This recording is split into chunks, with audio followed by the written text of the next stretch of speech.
desmuntant tòpics sobre l'aprenentatge d'una llengua. Quants cops hem sentit que aprendre un idioma és difícil, requereix sacrifici o disciplina? Oblideu-vos d'aquestes creences. Aprendre una llengua és adquirir nous coneixements i habilitats, obrir-se portes, créixer i realitzar-se personalment.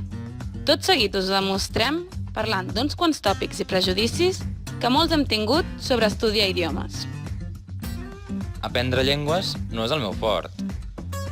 Sabies que com més experiència tinguis aprenent llengües, més fàcil et resultarà? Per tant, el primer pas és posar-t'hi. El que marca la diferència, més que unes suposades habilitats innates, és la voluntat, la motivació i l'esforç. Tot i així, tinc la sensació que per molts cursos que faci, no avanço gaire. És habitual tenir aquesta impressió, sobretot a partir d'un nivell mitjà, com el B2, en què ens costa més ser conscients dels resultats. Però això no vol dir que els progressos no hi siguin. Em desanimo, perquè algunes coses em costen.